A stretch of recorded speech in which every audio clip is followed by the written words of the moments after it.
If you own a gun in America, the legal landscape just shifted in a way most people are not prepared for. A recent Supreme Court ruling has changed how gun laws are interpreted, enforced, and challenged across the country.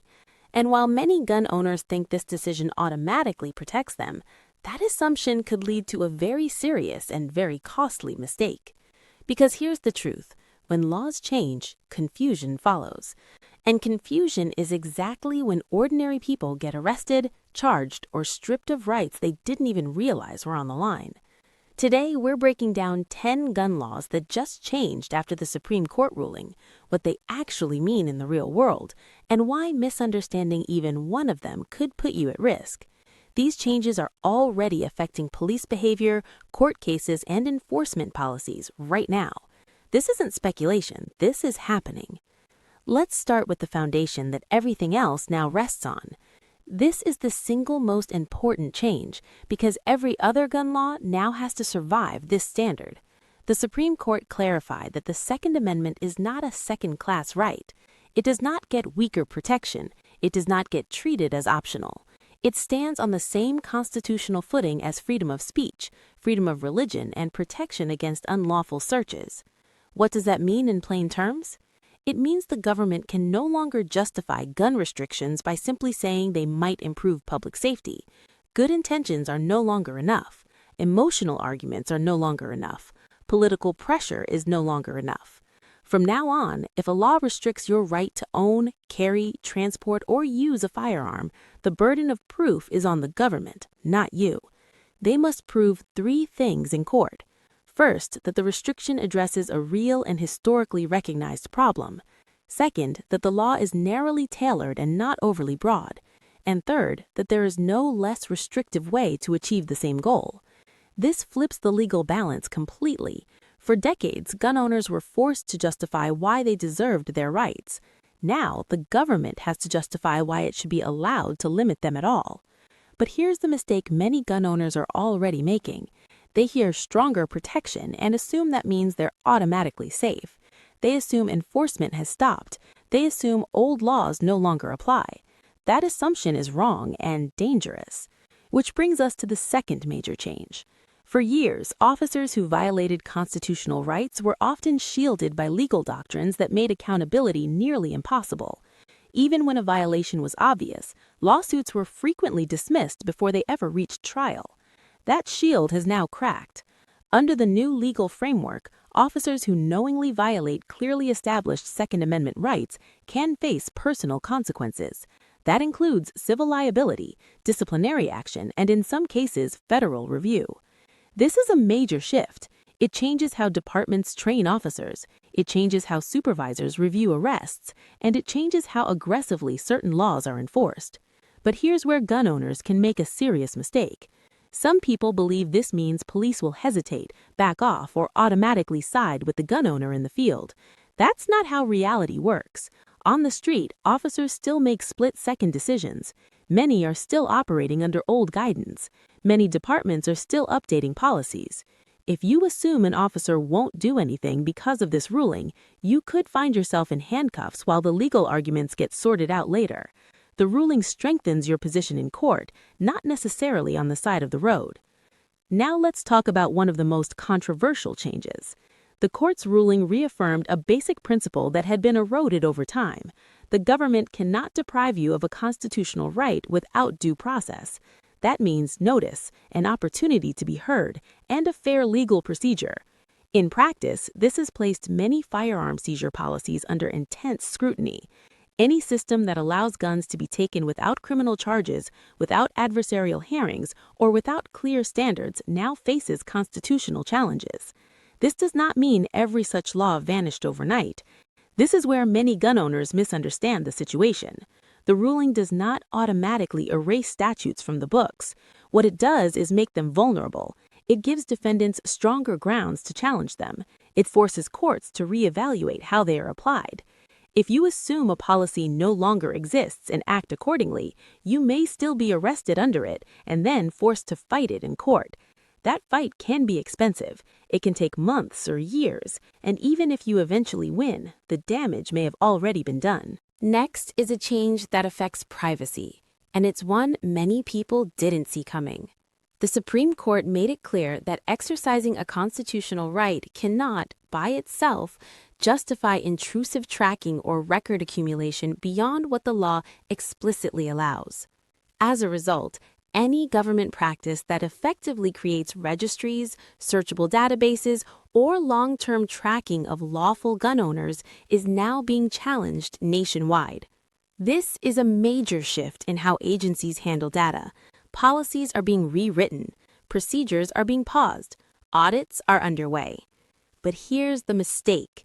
Some gun owners believe this means their information has already been erased, or that agencies are no longer allowed to collect anything at all.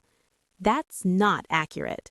What has changed is the legal vulnerability of these practices, not the existence of every record overnight. Until courts issue specific orders, agencies may still possess data collected under prior rules. Assuming total erasure or immunity could lead to false confidence and bad decisions. And this leads directly into the next issue. The court reinforced a simple principle. Exercising a protected right does not make you suspicious. Lawful gun ownership by itself cannot be used as justification for surveillance, monitoring, or profiling. This has major implications for how data is used, shared, and analyzed. Location tracking, financial monitoring, and online activity connected solely to lawful firearm activity are now under intense legal review. However, the critical word here is solely. If you assume all surveillance has stopped, you are misunderstanding the ruling.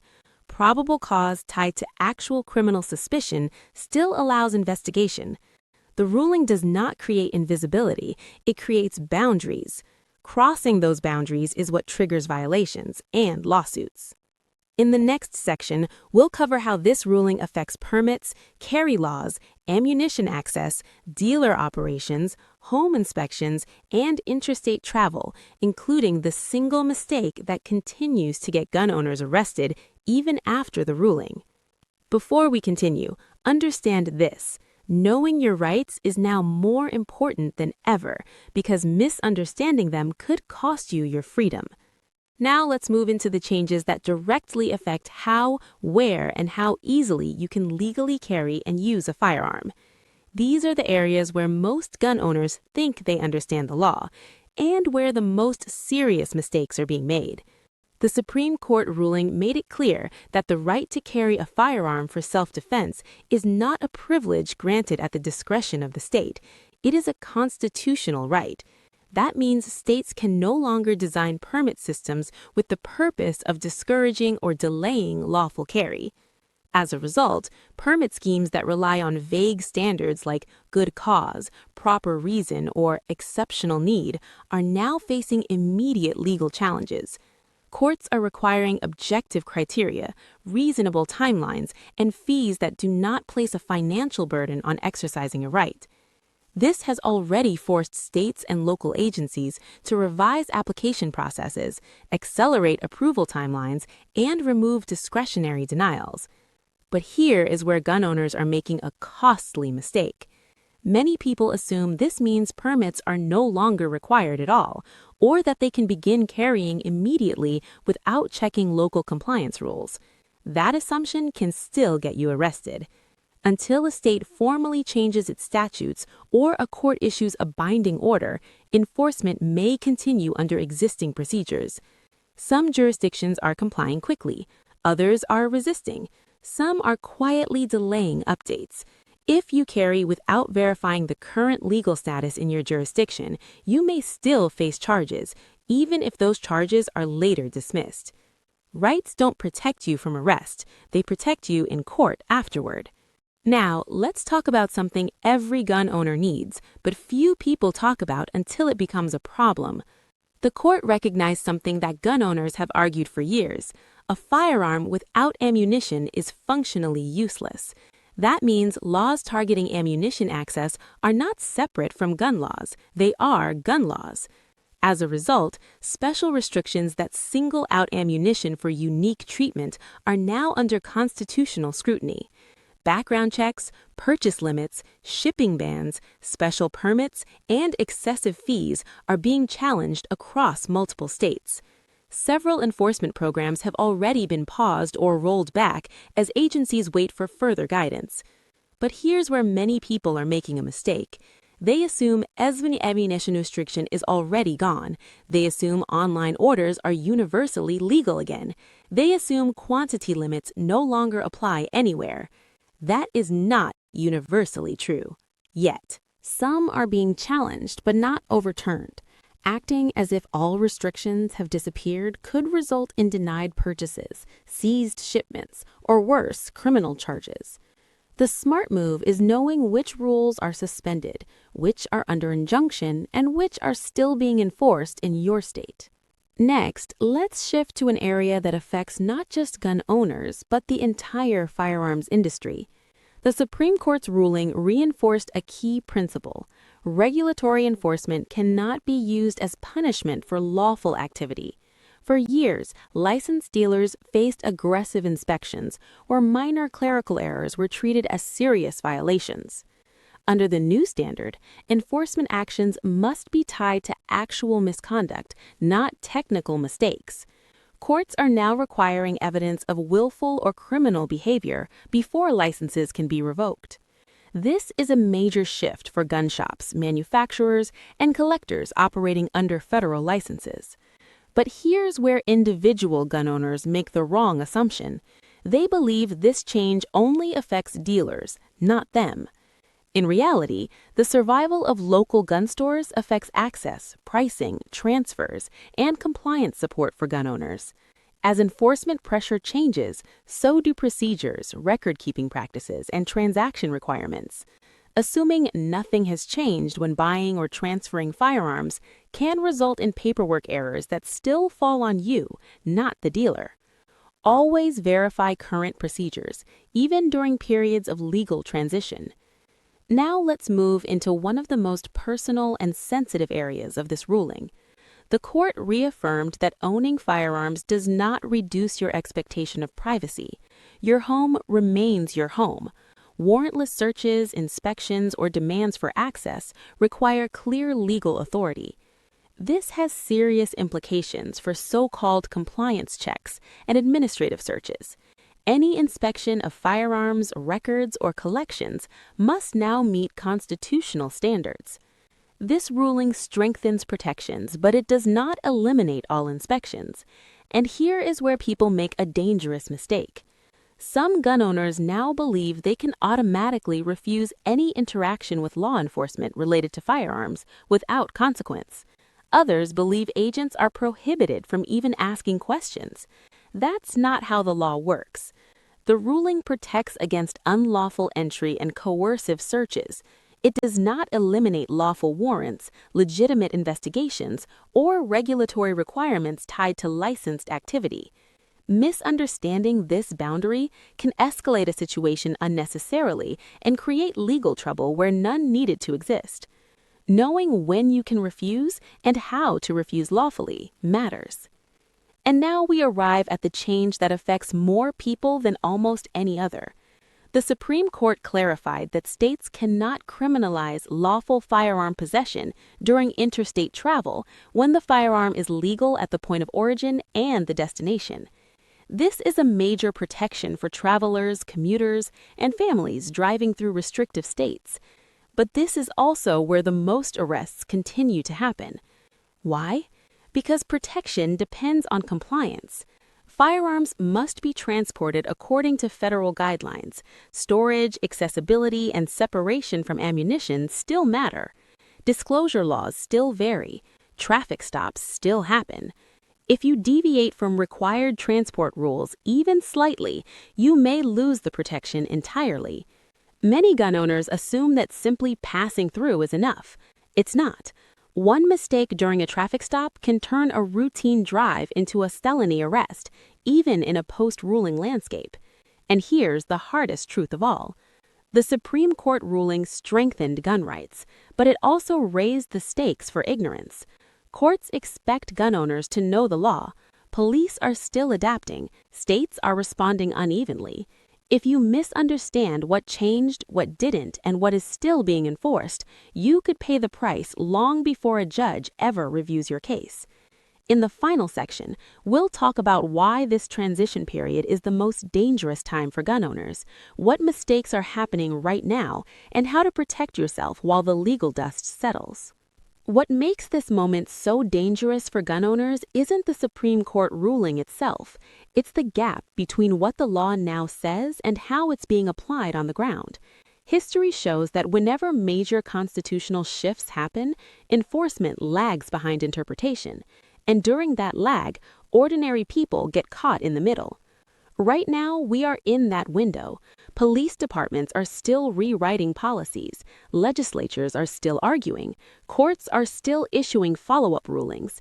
And many officers on the street are enforcing laws the way they were trained to enforce them, not the way they may eventually be enforced months from now. That creates a dangerous illusion for gun owners. You hear that the law changed. You hear that your rights are stronger. You hear that certain restrictions are unconstitutional, and you assume that means enforcement has stopped. In reality, enforcement often continues until a court explicitly blocks it or a legislature formally repeals it.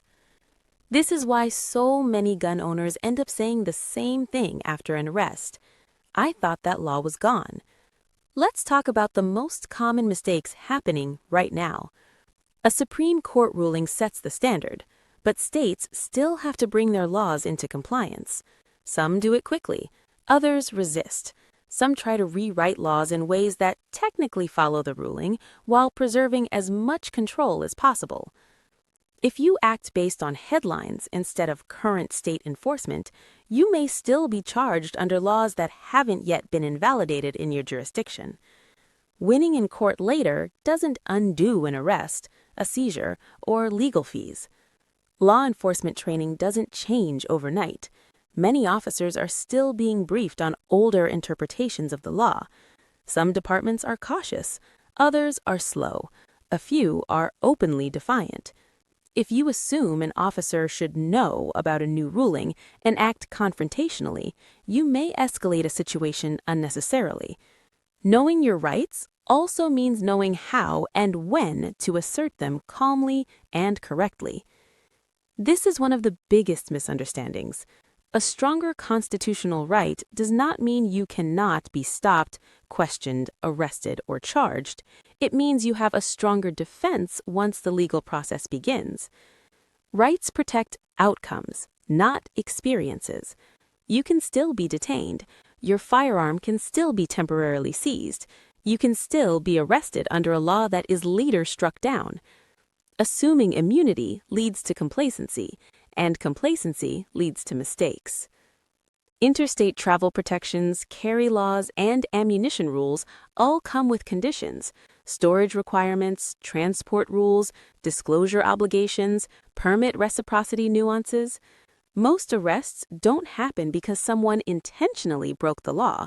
They happen because someone misunderstood a technical requirement. And technical violations can still be enforced, even under a stronger constitutional framework. After a major ruling, misinformation spreads fast. Short clips, memes, and oversimplified explanations make bold claims that don't include nuance or exceptions. If your understanding of the law comes from a 30-second video instead of official statutes, court orders, or licensed legal analysis, you are taking a serious risk. Now, let's talk about what gun owners should actually do during this period.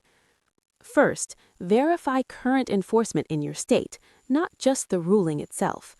Look for official guidance from state agencies, court injunctions, or legislative updates.